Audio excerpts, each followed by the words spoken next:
What's up, everybody? If we haven't met yet, my name is Will Paxton. I've been a musician for 20 years, and I've been recording my own music and the music of others for the last 10 years.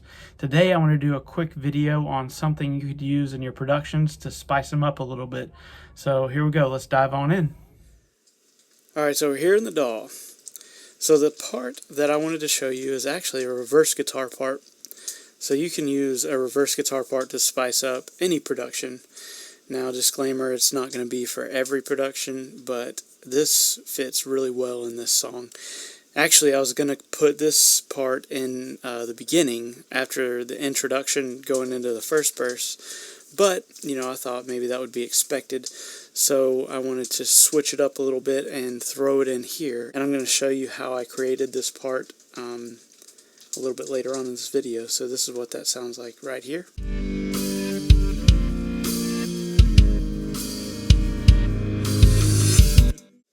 So a little interesting thing going on there. I've heard a couple of guitar solos done in reverse, like on a song by Incubus called Dig.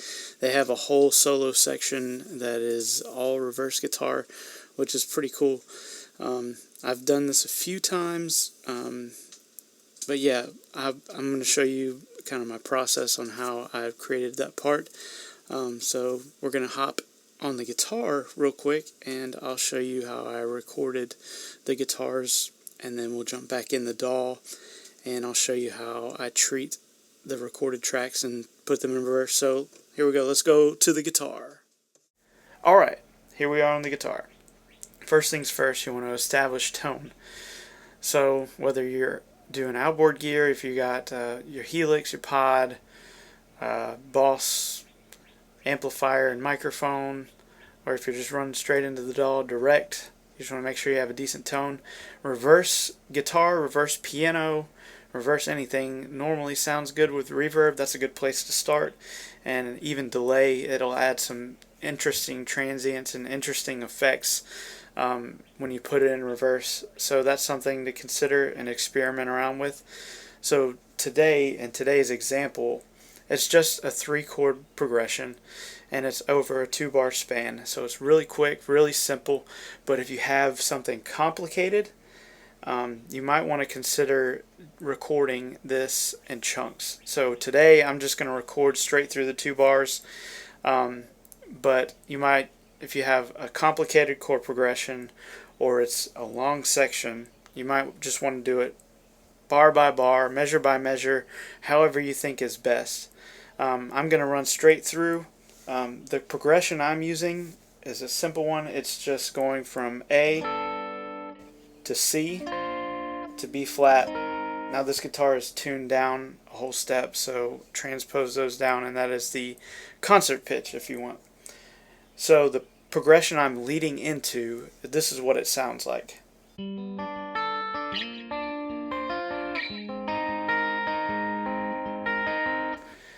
So it's simple, really simple.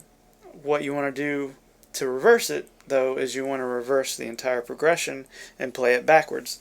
So I'm playing 2 beats, 2 bars on the A, 2 bars on the C, and 4 bars on the B flat. So I'm going to do that backwards. So backwards it'll sound like...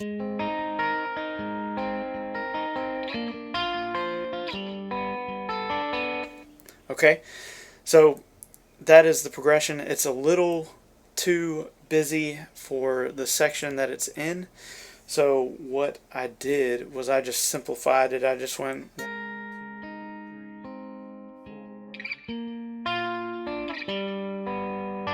Okay, so that's all there is to it. So we can hop in here, and I did this in a totally different section of the song.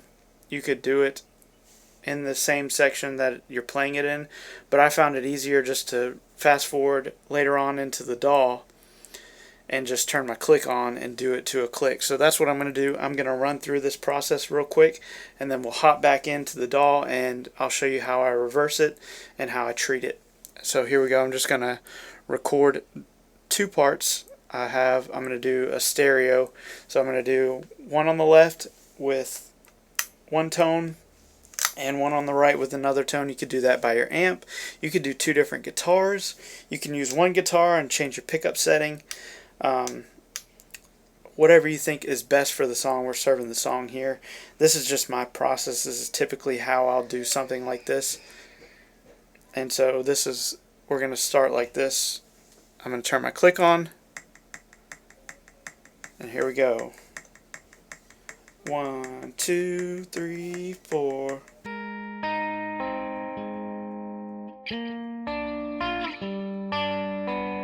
Okay, and then we're going to hit the other side. Alright, so here's what I did on the other side. I'm just going to take and change my pickup setting. 1, 2, 3, 4.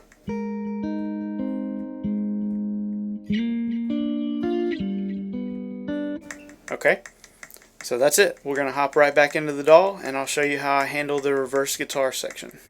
Alright, so we're back in the DAW. Here are the two tracks that we just recorded.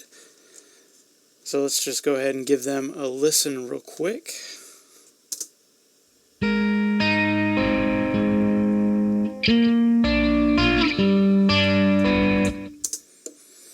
Alright, there's one.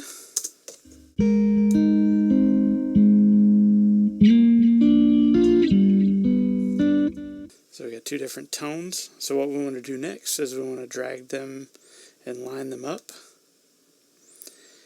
And then you want to take the ending and line it up on the grid,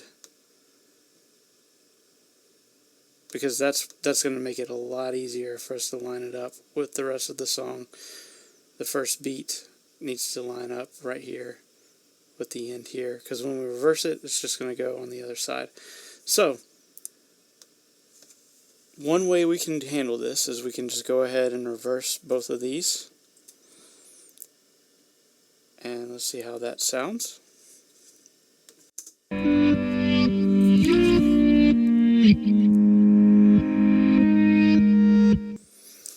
Okay, the original in this song,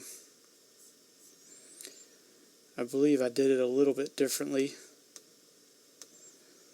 Let's listen.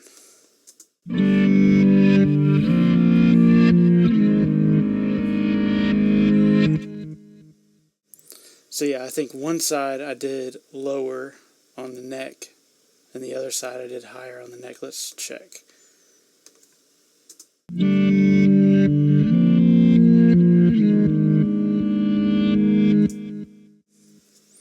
So there's the lower.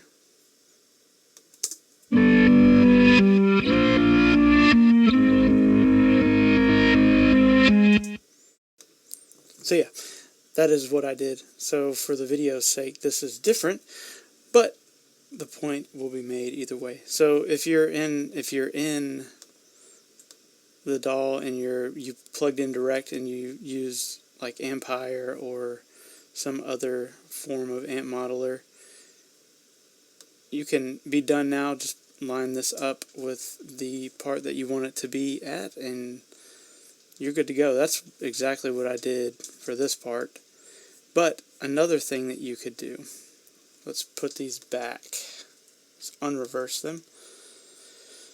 So you could take and let's put a bus on the selected track.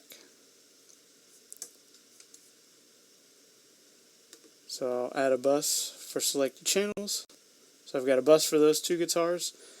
I could put either a delay, a reverb, or something on top of it.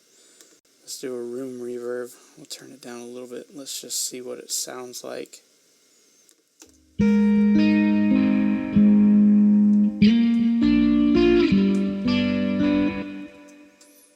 And for experimentation's sake, we can take this, let's do Control M and mix it down to a separate track. So here's our track now. It's in regular order.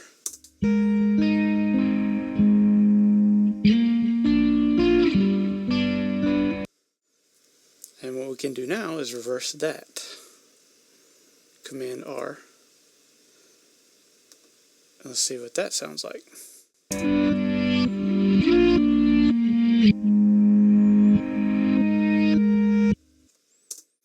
So you can do that with anything. So if you have like one stab on the piano, if you want to do like a low octave on the piano, you can take that, put a bunch of reverb on it regular, bounce it down to a separate track, and then reverse it, and then you'll have a swell into another piece or another section of the song.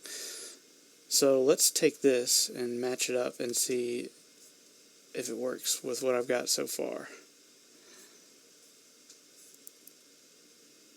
It may not, because I think I might have played, the timing might be a little bit different, but it's worth a shot. Let's make this look bigger. That should be fine. Here we go, let's listen to it.